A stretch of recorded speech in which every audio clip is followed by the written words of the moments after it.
Міхась Пазнякоў. Верш «Дзень народнага адзінства».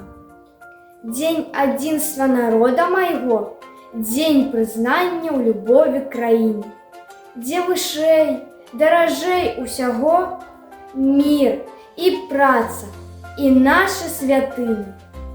Гэта свята маё і тваё, гэта дружба вялікае свята.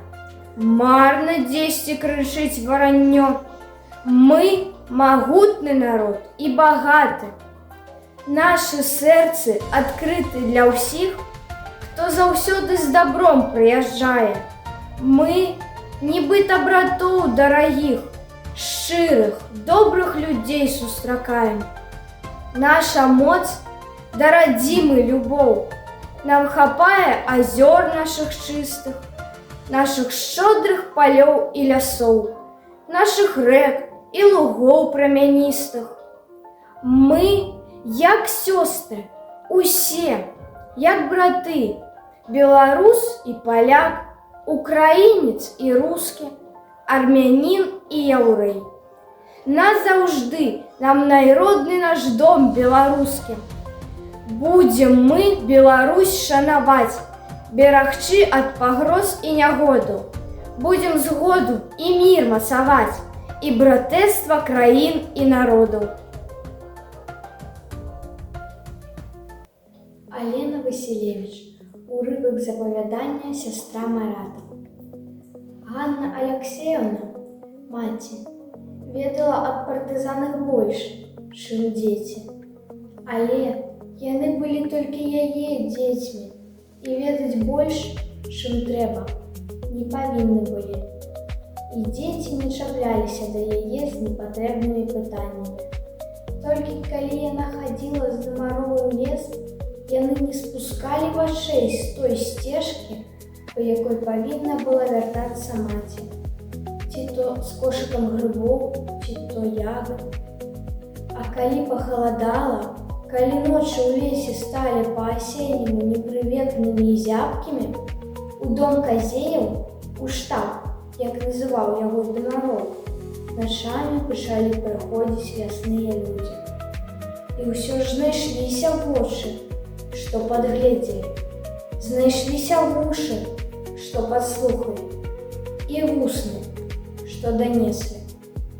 Перад кастрычніцкім святам Ганна Аляксеевна і Дамаров, як звычайна, пайшлі ў лес. Над сям'ёй казеяў ужо навісла пагроза, і маці гэта ведала. Нанасіце, дзеці, вады і распаліце пліту. Трэба будзе ўсё перамыць, і рушым мы ў дарогу. І Ада з Маратам стараліся, насілі і грэлі ваду. Раптам Марат зірнуў у акно. «Ада, немцы, ідуць да нас!»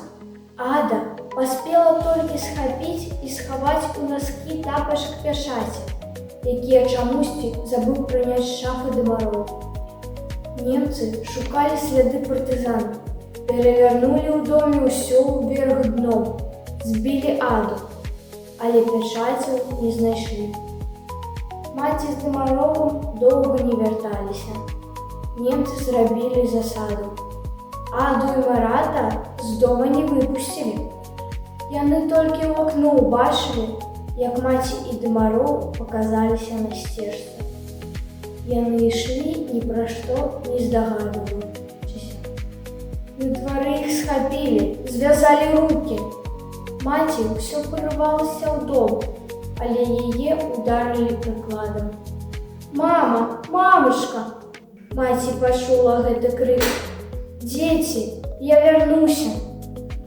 Ада не памятае, колькі часу праседзела яна нерухома, шчапіўшы рукі і гледзячы ў адну кропку.